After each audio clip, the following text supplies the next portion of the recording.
It's strange, looking back. I never would have believed that the moment I finally gave up on us would be the very thing that saved everything. That the man who walked away from his wife that night was precisely the man she needed to see to actually see him again. But here we are.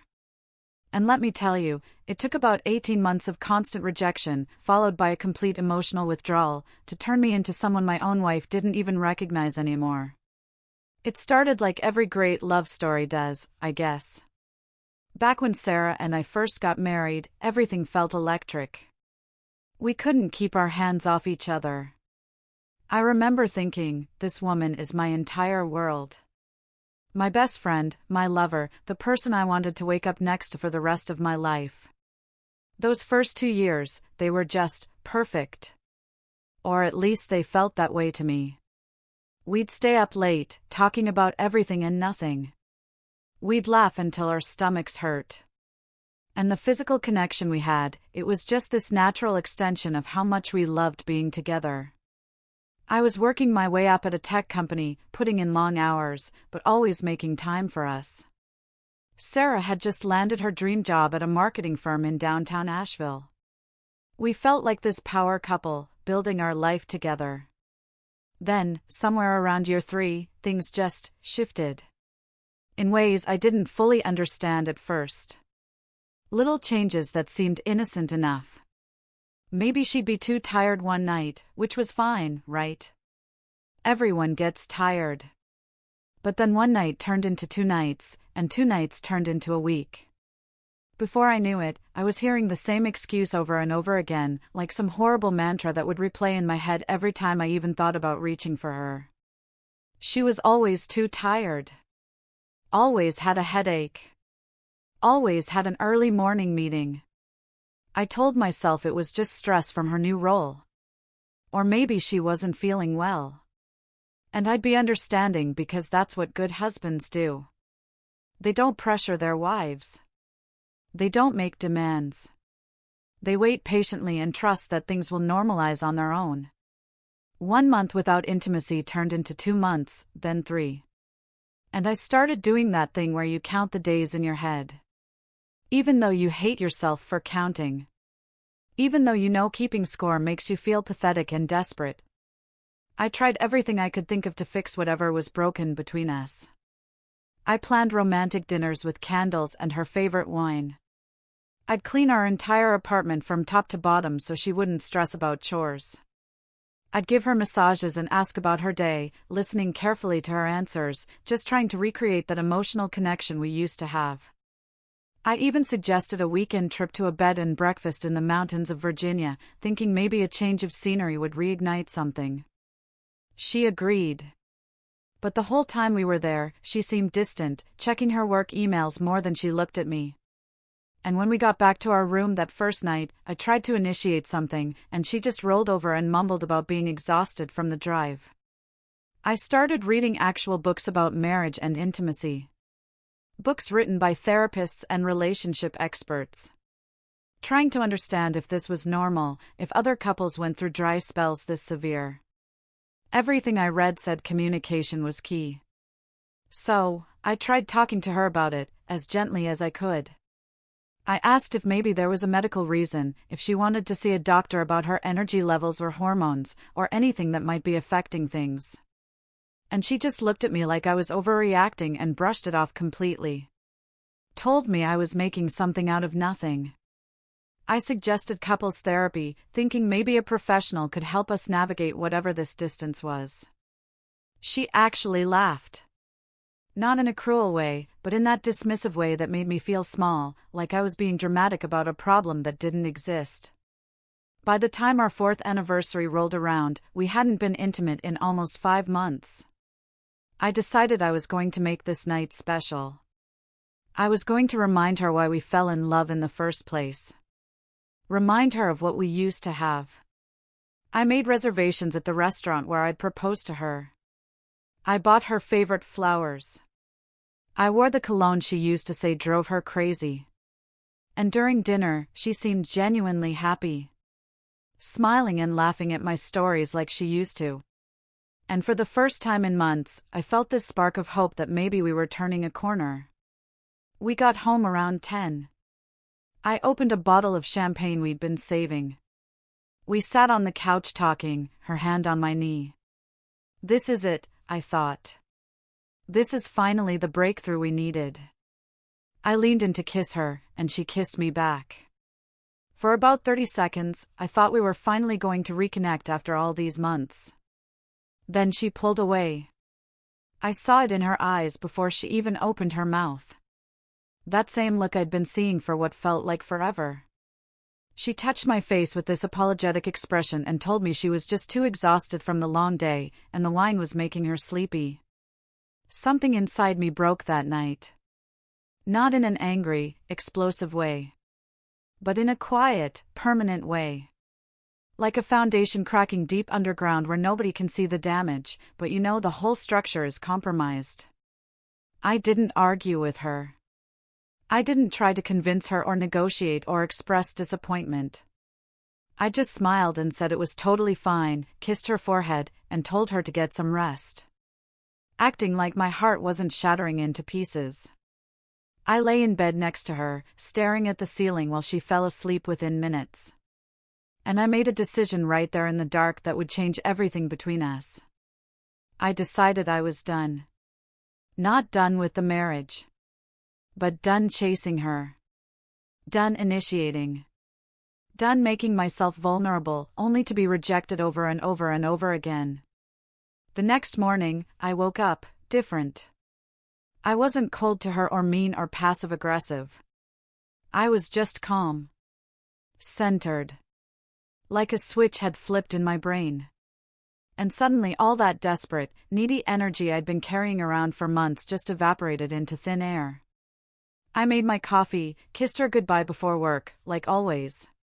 Went about my day like everything was normal. Except I had this strange sense of peace I hadn't felt in years. This lightness that came from finally letting go of something I'd been clinging to so desperately. Days turned into weeks, and I stuck to my silent resolution. I didn't try to hold her hand on the couch. I didn't suggest date nights. I didn't lean in for those lingering kisses. I was pleasant and friendly, but I'd stopped performing the role of pursuing husband completely. She noticed, of course. She noticed. About 3 weeks in, she asked me if something was wrong, if I was upset with her about something. I just gave her a calm smile and told her everything was perfectly fine. Then I went back to reading my book like nothing had changed. I started going to the gym before work. Not because I was trying to get revenge or make her jealous, but because I needed something for myself. Something that made me feel strong when everything else made me feel powerless and small. I started saying yes to after-work drinks with colleagues I'd been turning down for years. I picked up photography as a hobby, spending Saturday mornings at a coffee shop downtown Asheville, taking pictures of strangers and street scenes instead of trying to plan activities with her. The weight started coming off. My shoulders got broader. My confidence grew. And it had nothing to do with her and everything to do with finally investing in myself instead of pouring all my energy into a marriage that felt completely one-sided. 2 months into my transformation, she cooked my favorite meal out of nowhere, pot roast with all the fixings. She was being extra affectionate, touching my arm while we ate, laughing too hard at things that weren't that funny. I could see exactly what she was doing. But I wasn't interested in playing that game anymore. That night, she actually initiated something for the first time in over a year. She kissed my neck while we were watching TV, her hand moving up my thigh. Old me would have jumped at the chance. Would have been grateful for any scraps of affection she threw my way. But new me just kissed her forehead gently and mentioned I had an early client meeting and needed to get some sleep. The look on her face was pure confusion mixed with something else. Something that looked almost like panic. She sat there frozen while I got up and walked to the bedroom like nothing significant had happened. Over the next few weeks, she kept trying different approaches. Wearing outfits she knew I used to love, suggesting we watch movies together, asking about my day with what seemed like genuine interest. And every single time, I was polite and pleasant, but never took the bait. Never gave her the reaction she was clearly looking for. I'd become this complete mystery to her. This version of her husband she didn't recognize. And I could see the anxiety starting to build behind her eyes every time I didn't react the way the old, desperate me would have reacted. 3 months after my 4th anniversary breakdown, she confronted me directly one evening. Standing in the kitchen with her arms crossed, demanding to know what was going on with me. Why I was acting so different. Why I seemed so emotionally distant from her. I looked at her standing there, this woman I'd loved so desperately that I'd lost myself trying to make her happy. And I felt nothing but a strange calm when I answered her question. "I'm not acting different," I said. "I'm just tired." I watched her face change as the words hit her. Watched her realize exactly what I was doing. And for the first time in our entire marriage, I saw genuine fear in her eyes about losing me. The gym became my sanctuary over the next few months. My escape from a marriage that felt more like a polite roommate situation than any kind of real partnership. I started going 6 days a week, pushing myself harder than I ever had in my entire life. I wasn't doing it for her. I wasn't doing it to make her jealous or to prove some point. I was doing it because for the first time in years, I was putting myself first. And it felt absolutely incredible. The physical changes came faster than I expected. My body transformed in ways I didn't think possible at my age. My clothes fit differently. My posture improved dramatically. And I started catching women looking at me in the coffee shop, at work, in the grocery store. It was this surreal feeling of being seen as attractive again after years of feeling completely invisible in my own home. My coworkers started commenting on how different I looked, how much more confident I seemed in meetings. My boss noticed too, because suddenly I was getting pulled into bigger projects, more important client presentations. 6 months into my transformation, I got promoted to senior director, a position I'd been passed over for twice in the previous 2 years. I picked up cooking as a serious hobby, watching YouTube videos and experimenting with complex recipes. I'd make these elaborate gourmet meals just for myself while Sarah was working late. I'd plate them beautifully and sit at the table alone, actually enjoying my own company for the first time in forever. I joined a hiking group that met every Sunday morning. Started taking weekend photography trips to different parts of Virginia. My social circle expanded in ways it hadn't since before we got married. I realized I'd been so focused on fixing my marriage that I'd completely neglected building a life outside of it. Sarah noticed all of it. I could see her watching me when she thought I wasn't looking. Studying me like I was some stranger who'd moved into her apartment and replaced her husband. She started asking questions about where I was going, who I was with, what I was doing. Questions she'd never bothered to ask before when I was just the reliable husband waiting at home. She'd wait up for me when I came home from the gym, sitting on the couch, pretending to watch TV, but actually just waiting to see me walk through the door. I'd say hello, ask about her day politely, then head straight to the shower without lingering or trying to connect. The casual touches started coming from her side now. She'd brush against me in the kitchen. Put her hand on my shoulder when she walked past. Leaning close when we were sitting together. All these little calculated attempts to reconnect that felt desperate and transparent. She started dressing differently around the apartment, wearing clothes that showed more skin, doing her makeup even when we weren't going anywhere. I recognized all of it for exactly what it was, a response to losing control of someone she'd taken completely for granted. One Saturday night, she suggested we have a date night at home. She actually cooked dinner, set up candles, put on music, the whole romantic setup. I could see how much effort she'd put into it, how much she was trying. We ate and talked, and it was actually pleasant. After dinner, she suggested we move to the couch. She sat close to me, closer than she had in months. Her hand was on my chest. She was looking at me with these eyes that used to make me melt instantly. She leaned in to kiss me. And I let her. But I didn't lean into it the way I used to. Didn't pull her closer or deepen the kiss or show any real passion. I just let it happen and then pulled back naturally and asked if she wanted more wine, like nothing special had occurred. The confusion and hurt on her face was almost painful to watch. She was trying so hard to seduce me, and I was treating it like any other ordinary evening. Pleasant but not passionate. Friendly but not remotely intimate. She asked me directly if I still found her attractive. I told her, of course I did. "You're beautiful." And then I casually changed the subject to something I'd read in the news that day. The hot and cold game started after that. Some days she'd be distant and cold, almost punishing me for not responding to her advances. Other days she'd be overly affectionate, trying different approaches, different tactics, like she was running experiments to see what would finally break through my new exterior.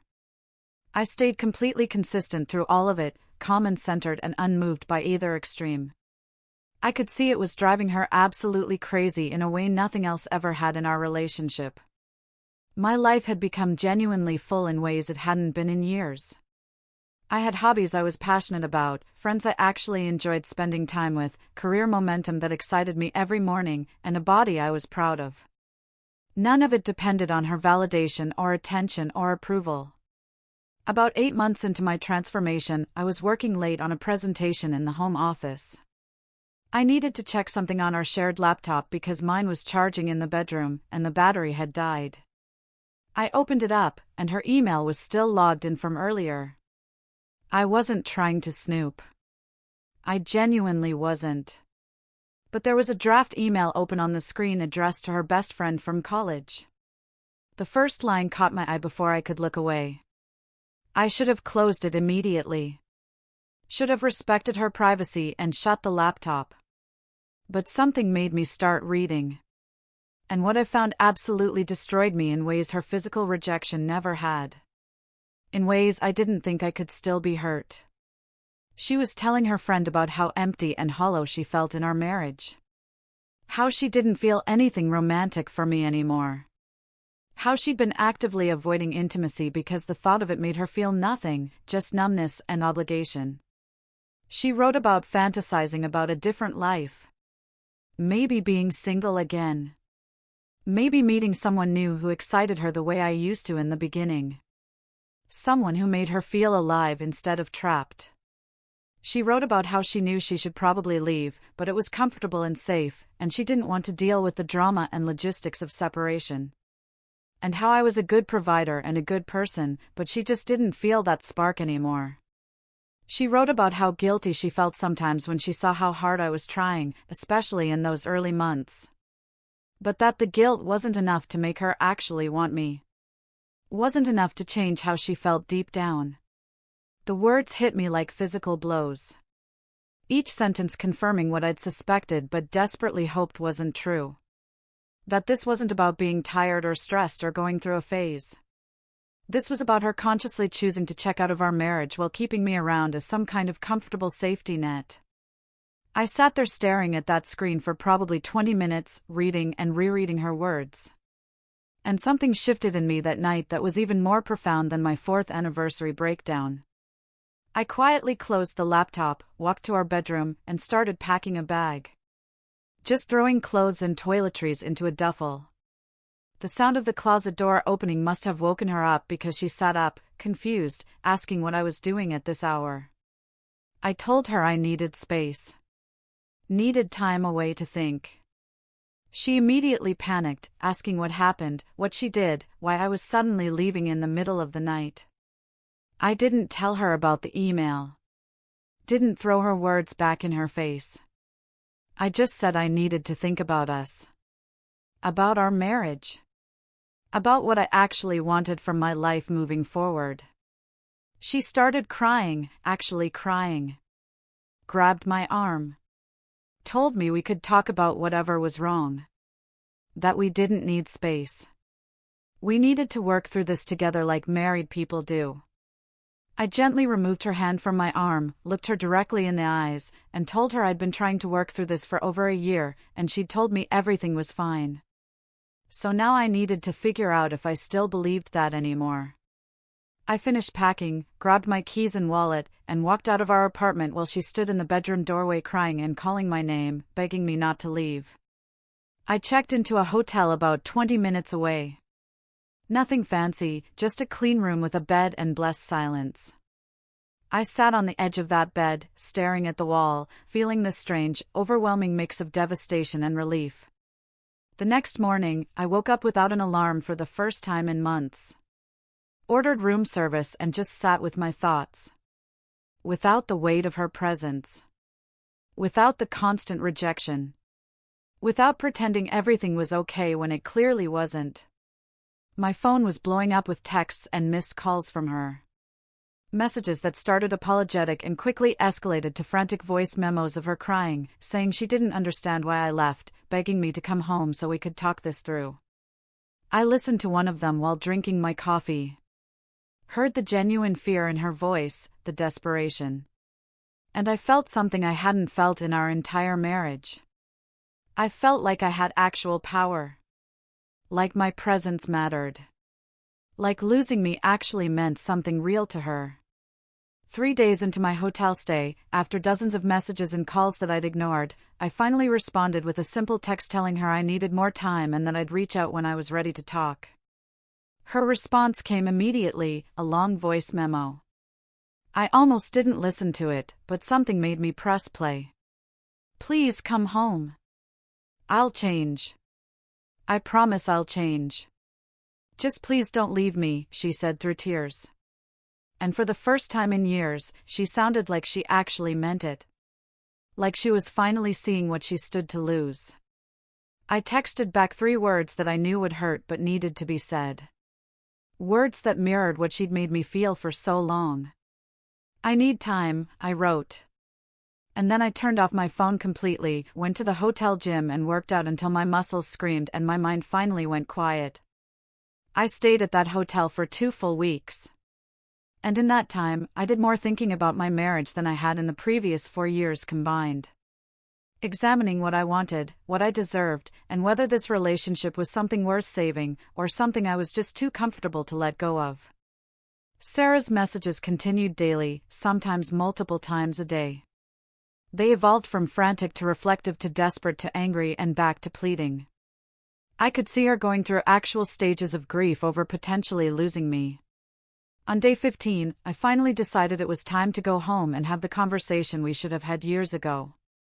The honest conversation, without me trying to be accommodating and without her deflecting everything. I texted her that I was coming back that evening and we needed to talk openly about everything.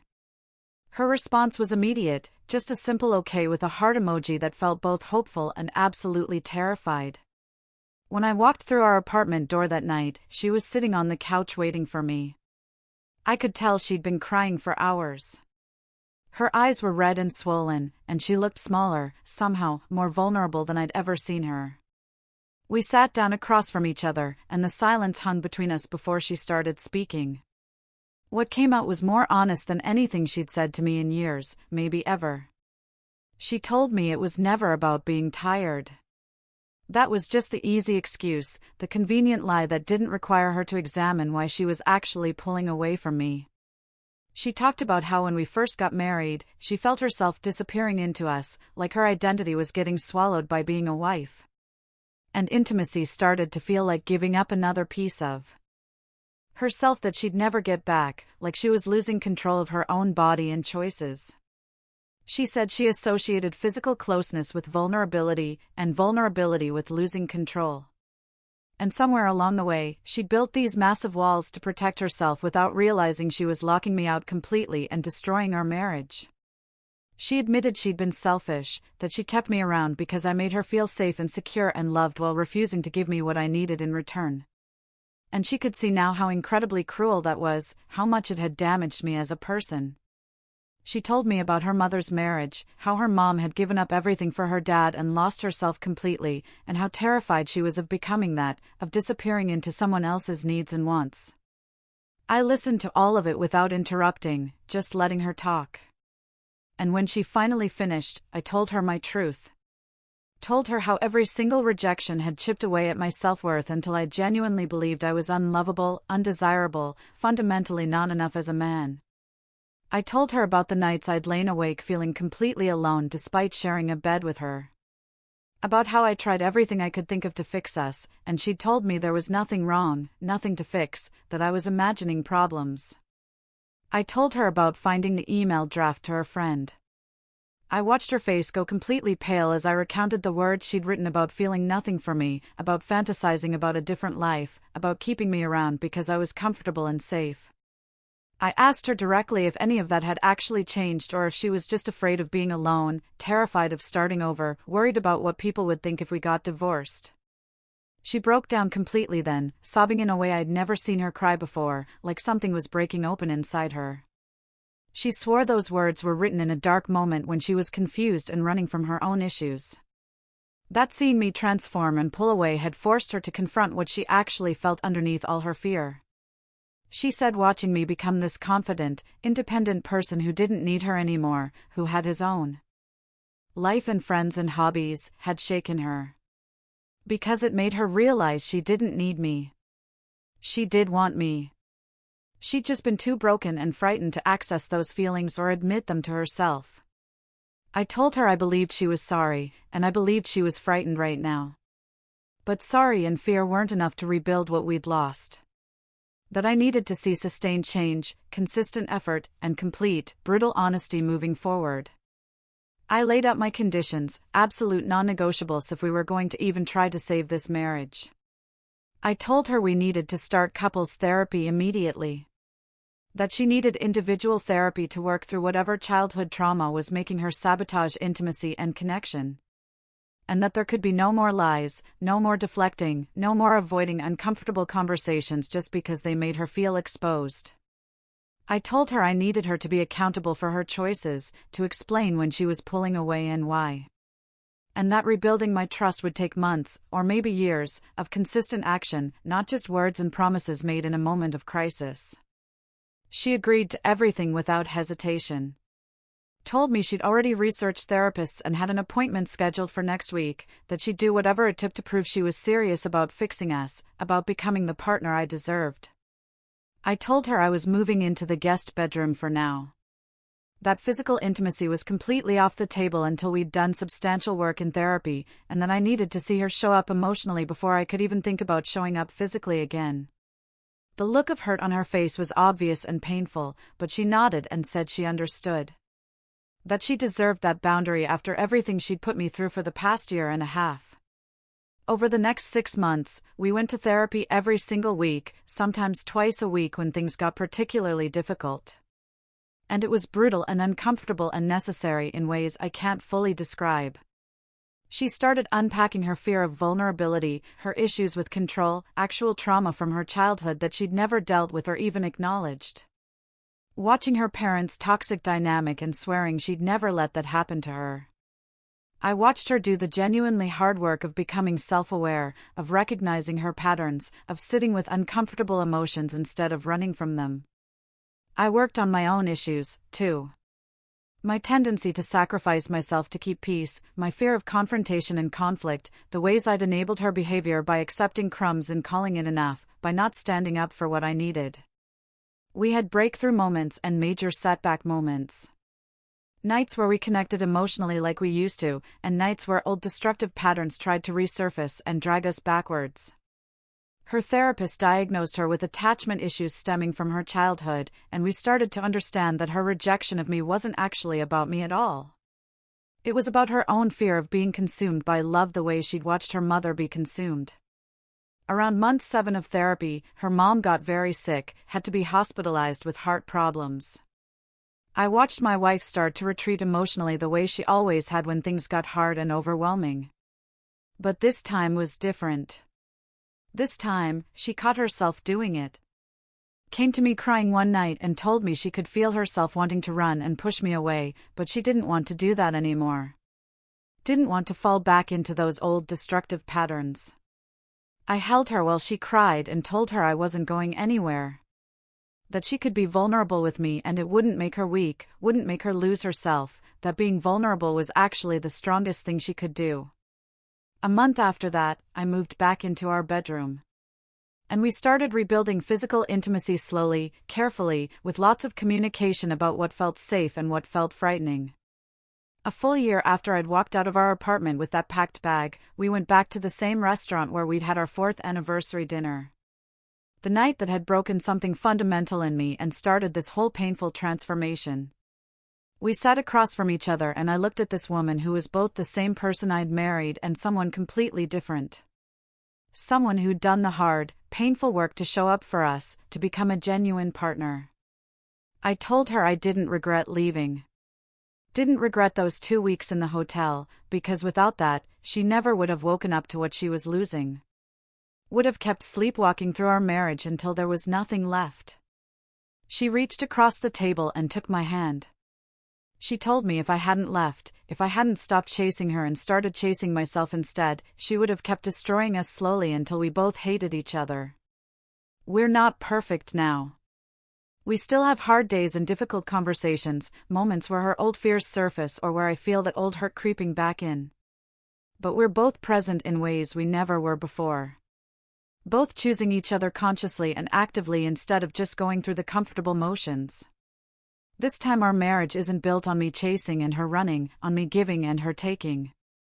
It's built on 2 people who decided to actually fight for something worth keeping. Who decided that love without work is just a comfortable lie we tell ourselves until it falls apart. Have you ever had to stop chasing someone you loved to finally get their attention?